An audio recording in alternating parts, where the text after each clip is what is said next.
Hello everyone! Yan po ang aming pinuntahan mga kapit-lover ng aking bibili. Marami po dyan. May papaya, may nyug, puno ng papaya, nyug.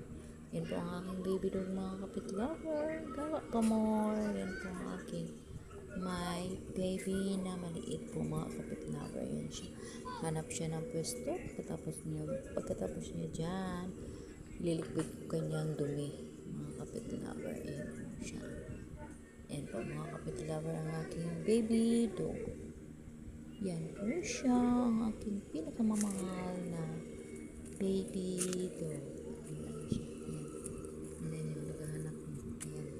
Tapos na.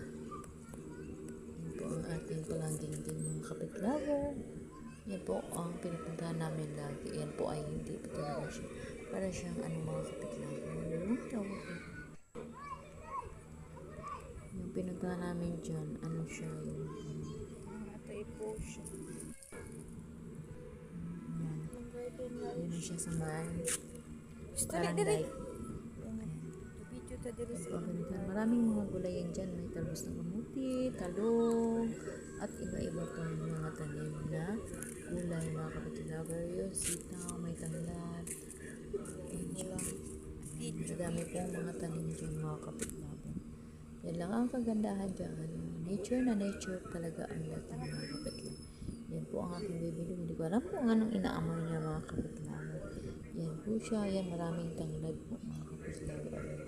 Malunggay. Yan sobrang ganda dyan. Yan.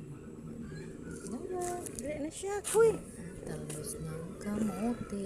Uy, ni motor. Ayan, nature na nature po talaga ang dating mga kapit-lover. Ako mga kapit-lover, mahilig talaga ako mananim ng mga gulay, mga Dali na. bulaklak. Nguli na. Kasi